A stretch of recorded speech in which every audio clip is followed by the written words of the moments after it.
కర్కాటక రాశి వారికి ఈరోజు ఆకస్మిక ధనలాభ సూచన కలుగుతున్నాయి. అలాగే కీలక బాధ్యతలు వహిస్తారని చెప్పొచ్చు. కొత్త అప్పుల కోసం ప్రయత్నం చేస్తారు.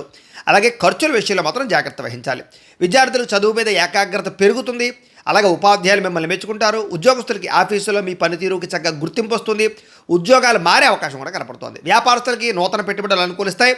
సాయంకాలం సమయంలో ఎక్కువ లాభాలు వస్తున్నాయి. స్త్రీలకి సొంతంగా బొటిక్స్ కానీ ఇదే కొత్త వ్యాపారాలు కానీ చీరల వ్యాపారం కానీ చేస్తే ఎక్కువ లాభాలు ఉంటాయి. పుట్టింటి నుంచి శుభవార్త వింటారు. విదేశాల్లో ఉన్న భారతీయులకి గ్రీన్ కార్డు లేదా కోర్టుకు సంబంధించినటువంటి విషయాలన్నీ పరిష్కారం అవుతాయి. వీసాలు మంజూరు అవుతాయి. నిరుద్యోగులకి ఉద్యోగ అవకాశాలు కనపడుతున్నాయి. తీర్థయాత్రలు విదేశీ ప్రయాణాలు కలిసి వస్తాయి. దూర బంధువులు కలుసుకోగలుగుతారు. కుటుంబం సభ్యులతో కలిపి సఖ్యత పెరుగుతుందని చెప్పొచ్చు. అందరూ కలిపి విందు వినోదాల్లో పాల్గొంటారు. పాత వివాదాలు గొడవలు చాలా శాతం తగ్గుతాయి. కోర్టు సమస్యలో మీకు అనుకూలమైన తీర్పు వచ్చే అవకాశం కనపడుతోంది. ఆరోగ్యం మీద ప్రత్యేక శ్రద్ధ పెడతారు. అయితే కార్బోహైడ్రేట్స్ తగ్గించి fibre food, protein food, fact సమతుల్యంగా తీసుకోవడం వల్ల మీకు ఆరోగ్యం కలుగుతుందనే విషయం గుర్తుపెట్టుకోండి. ఇక వివాహ ప్రయత్నాలు ఫలిస్తాయి. ప్రేమించిన వ్యక్తులతో వివాహ ప్రయత్నాలు ఖచ్చితంగా అనుకూలిస్తాయి.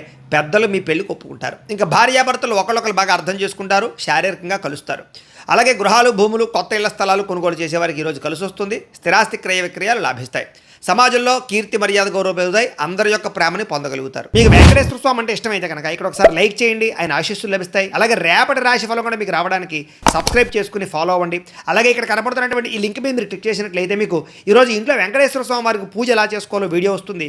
ఆ వీడియోని ఎదురుకుండా పెట్టుకుని ఇంట్లో ఈరోజు వెంకటేశ్వర స్వామి వారికి పూజ చేసుకోవడం వల్ల మీకు ఈరోజు శుభప్రదంగా ఉంటుందని తెలియజేస్తూ లైక్ చేయడం మాత్రం మర్చిపోకండి. స్వస్తి.